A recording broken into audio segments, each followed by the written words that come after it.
It doesn't look like it's that well plastered. It's quite angular. It really coarse. Coarse. Lots of sharp little pieces and edges. Yeah, that's a beautiful piece right there. You remember that Nevada desert we just explored? That place that looked completely empty, dry, quiet, almost lifeless. And yet, it was hiding gold. Not just small traces, but real, physical gold, locked inside rock, waiting for time to do its work. Now here's something I want you to really think about. If that gold was trapped inside rock, and that rock is constantly breaking down, where do you think that gold goes next? Does it just stay there forever? Or does it begin to move? Because if you understood what we uncovered in Nevada, then you already know something most people don't. Gold doesn't stay where it forms. It travels. Slowly, quietly, but very precisely. And if you follow that movement, you don't just find gold. You predict it. So let me ask you something. Have you ever stood next to a river, looked at the water, and thought, there's nothing here? Be honest, because that one assumption is exactly why gold remains hidden. Not because it's rare, but because it's misunderstood. Now imagine this. A river somewhere in the United States, not famous, no signs, no history boards, no crowds, no noise, just water moving through land that looks completely ordinary. Would you stop there? Or would you keep going, looking for something more obvious? Because most people keep moving. They search for signs. They search for proof. They search for confirmation. But gold doesn't work like that. It doesn't announce itself. It doesn't shine from a distance. It waits. In places that make sense. But only if you understand the system behind it. And this is where everything begins to shift. Because now, we're not just talking about where gold is. We're talking about why it's there.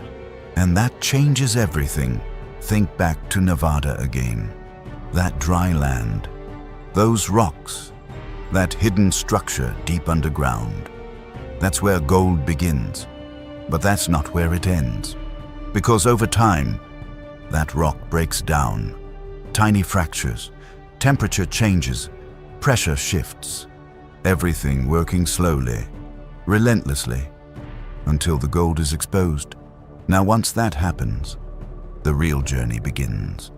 Rain falls, water moves, gravity pulls everything downward, and gold, along with everything else, begins to travel. But here's the critical difference. Everything else moves quickly. Sand, gravel, small stones, they get carried away easily. But gold resists. Because gold is heavy, extremely heavy, and that changes how it behaves. So let me ask you this. If you dropped a feather and a stone into flowing water, which one moves faster? Obviously, the feather. Now think about gold in the same way. It doesn't flow freely. It struggles against movement. It slows down faster than everything around it. And because of that, it settles. But not randomly. Never randomly. Only in places where the river allows it. Now here's where I want you to really pay attention. Because this is where most people completely lose the opportunity. Water is not uniform. It doesn't move the same everywhere. It speeds up, it slows down, it crashes, it calms. And in those subtle changes, gold makes its move. So let me test you. Imagine standing in a river, water rushing past your legs, fast current, strong force. Would you expect gold to stay there, or would it move somewhere else? Think carefully. Because this is where everything flips. Gold does not stay in fast-moving water. It escapes it. It looks for resistance and it looks for calm. It looks for places where energy disappears, because that's where it can finally settle. Now picture this. A large rock sitting in the river.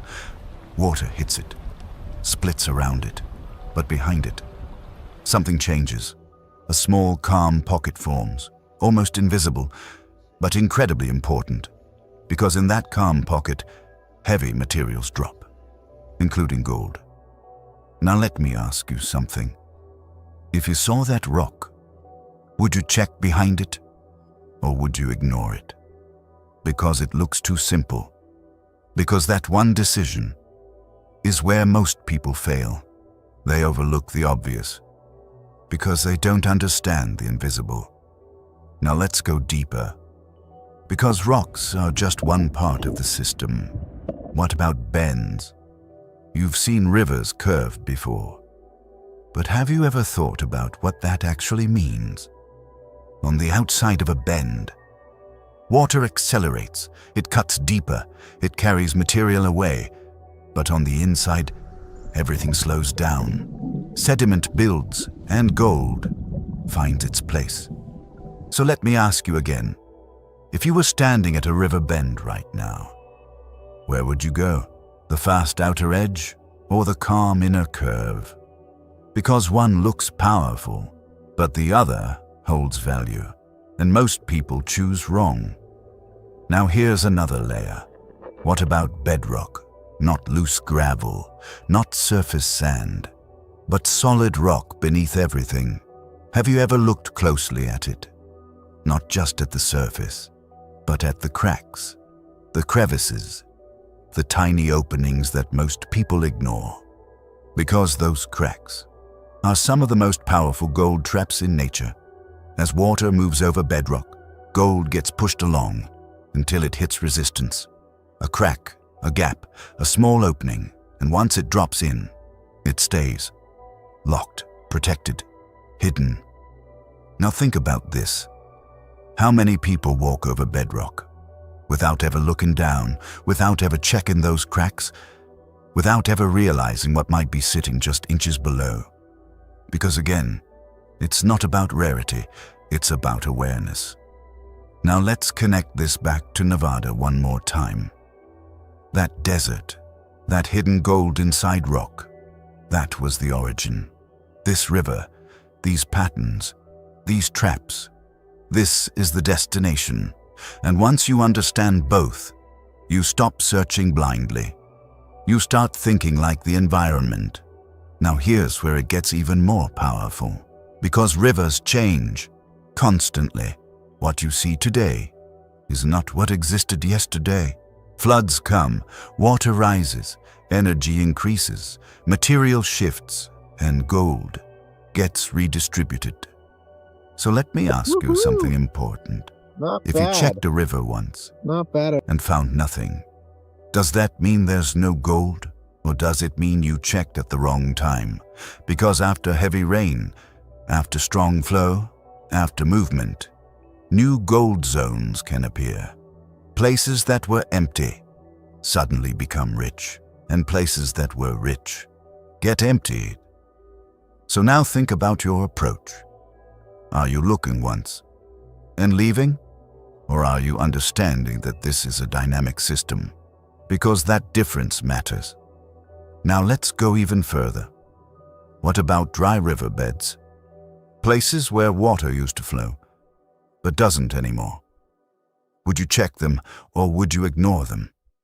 Because those locations can hold gold that hasn't been touched in years, maybe decades. Because once water leaves, gold stays, and without movement, it remains exactly where it settled. Now think about deserts again. Places like Nevada, dry, quiet, seemingly empty. But during rare storms, water flows, briefly, powerfully, and when it disappears, it leaves behind everything it carried, including gold. So now let me ask you something. Have you been ignoring those places, thinking they're empty, when in reality, they're holding untouched deposits? Because this is where perspective changes everything. Gold is not rare because it doesn't exist. It's rare because people don't understand where it ends up, And once you understand that, you start seeing differently. Now imagine this. You're standing alone. No noise, no distractions, just land, water, rock. You look down, and for the first time, you don't just see a river. You see movement, you see energy, you see patterns, you see traps. And suddenly, that ordinary place doesn't feel ordinary anymore. It feels calculated, predictable, understandable. So let me ask you one final question. If you went back to that Nevada desert and then followed the path of that gold, all the way down into rivers like this, would you still search randomly, or would you start looking with intention? Because this is where everything leads. Not just finding gold, but understanding it. And in the next part, we're going even deeper. Because there's a reason gold almost never appears where people expect it. And once you understand that, you'll stop wasting time completely and start seeing opportunities everywhere. Nature spent millions of years creating both. One became a financial refuge, the other became a symbol of rarity, beauty, and prestige. Both emerged from extraordinary geological events. Both survived unimaginable pressure, heat, and time. Both required the Earth to perform feats that seem almost impossible. Yet today, they are moving in very different directions, and the gap between them is growing. The strange part is that most people never notice the battle happening at all, because it isn't taking place in jewelry stores. It isn't taking place in museums. It isn't taking place inside mining camps. It's taking place inside something far more powerful. Trust. And once you understand how trust works, the entire relationship between gold and gemstones begins to look different.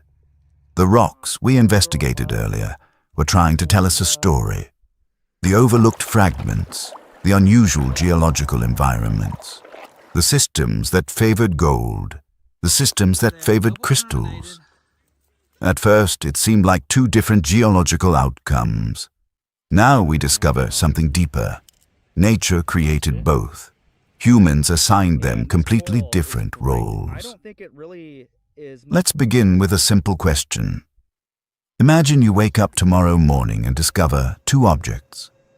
One is a beautiful natural gemstone.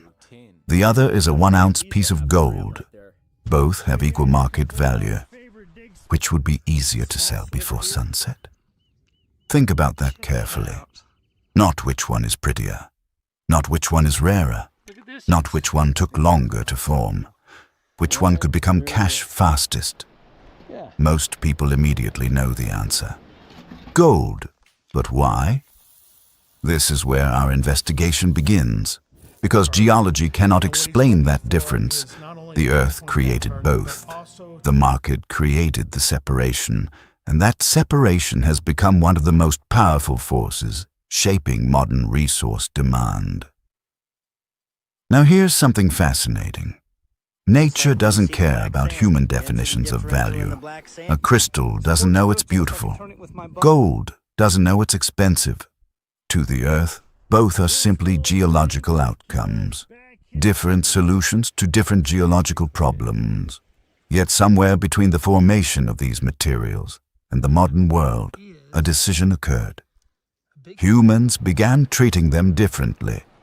One became a store of value. The other became a store of beauty. At first glance, that distinction sounds simple. It isn't, because it affects everything. Exploration, mining, investment, collection, trade, even psychology. Let's investigate why. Imagine two people standing beside each other. One holds gold, the other holds a gemstone. Both believe they possess something valuable. Now ask yourself a strange question. How many people around the world can immediately recognize gold? The answer is astonishing. Millions.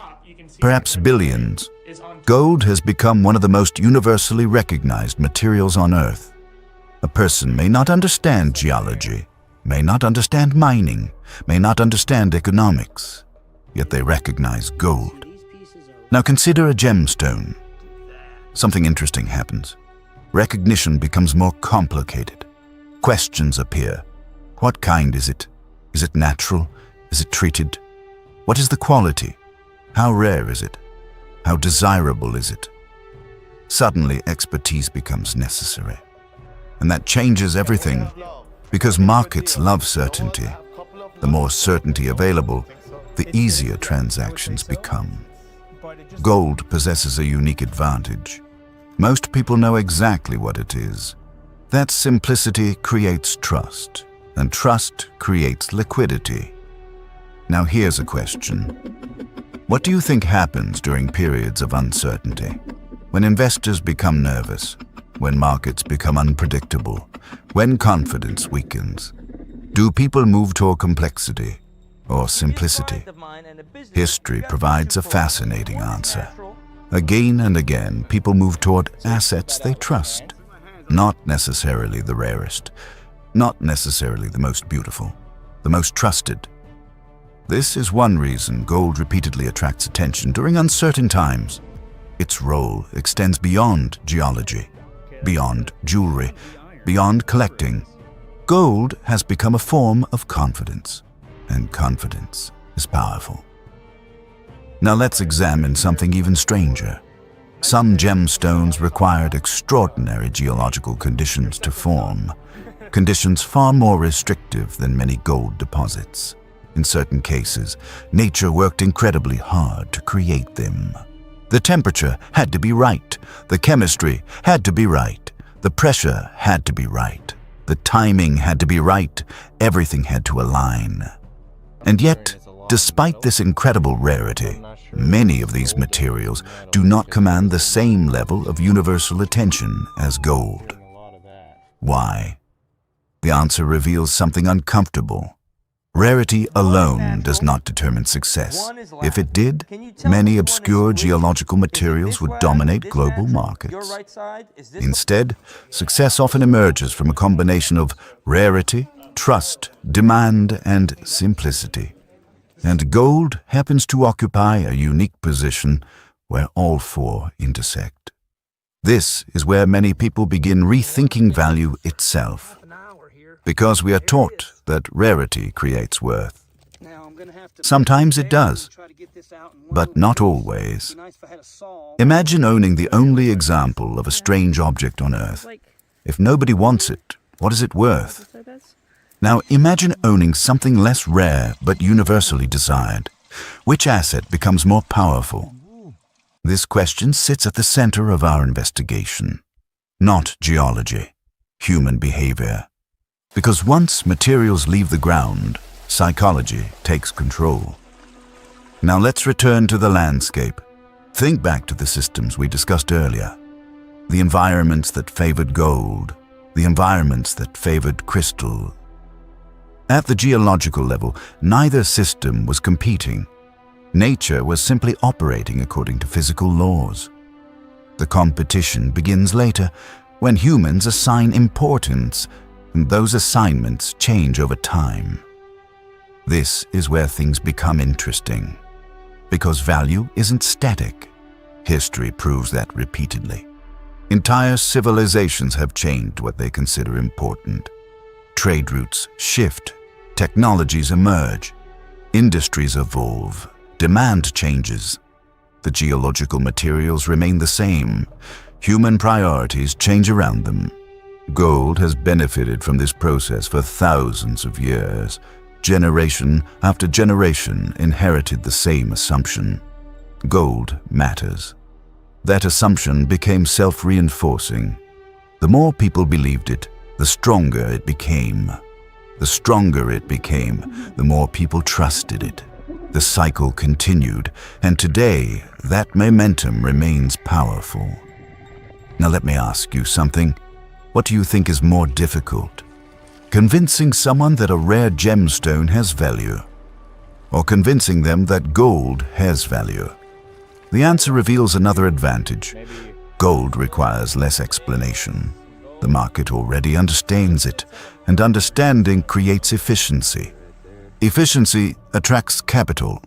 Capital influences demand. Demand influences price. Suddenly, geology and economics become connected. Now here's where the battle becomes visible. Not in the rocks, not in the mines. In attention. Attention has become one of the most valuable resources in the modern world. And right now, gold receives enormous attention. Financial media discusses it. Investors discuss it. Governments monitor it. Markets react to it. That constant attention reinforces its position. Meanwhile, many gemstones operate in smaller circles. Collectors, specialists, enthusiasts, experts. The audience remains narrower, and narrower audiences create different market behavior. Again, this doesn't mean one is better. It means they serve different purposes. That's a crucial distinction. Gold and gemstones aren't actually solving the same problem. Gold often answers questions about preservation. Gemstones often answer questions about rarity and beauty. The earth created both. Humans gave them different jobs. Now let's consider something few people discuss. If gold disappeared tomorrow, global markets would react immediately. If certain rare gemstones disappeared tomorrow, the reaction would be very different. Not because gemstones lack value, because the roles are different, and roles determine influence. This is why the battle remains largely invisible. Most people assume they're comparing similar things. They're not. They're comparing different functions, different systems, different forms of demand, different types of trust. Now imagine standing in front of a display case. On one side sits a remarkable gemstone. On the other sits gold. Both beautiful, both valuable, both products of extraordinary geological processes. Yet your decision might reveal more about human psychology than geology. Which would you choose? Why? Take a moment, because your answer matters, and not only to you. Millions of similar decisions collectively shape global demand. Those decisions influence prices, exploration budgets, mining strategies, investment flows. The effects spread far beyond individual purchases. Now we arrive at the heart of our investigation. Why is gold winning the battle nobody notices? Not because nature made it superior. Not because nature made it rarer. Not because geology favored it. Gold is winning because modern systems understand it. Markets understand it. Institutions understand it. Investors understand it. Trust surrounds it. And trust is one of the most powerful forces in economics. But here's the twist. History has a habit of surprising people whenever they become too comfortable. Every era believes it understands value perfectly. Then something changes. A new technology, a new resource, a new priority, a new demand. And suddenly the conversation shifts. The materials that once dominated attention must share the spotlight. That's where our investigation begins heading next. Because while gold and gemstones continue their quiet battle, another story is emerging. A story hidden inside ordinary rocks. Materials that don't glitter. Materials that aren't worn. Materials that rarely appear in display cases. Yet their importance continues growing. And some of the landscapes we have been investigating contain clues pointing directly toward them. The colors, the rocks, the structures, the systems. They were never only about gold. They were never only about gemstones. They were evidence. Evidence that the Earth still contains stories most people haven't learned to read.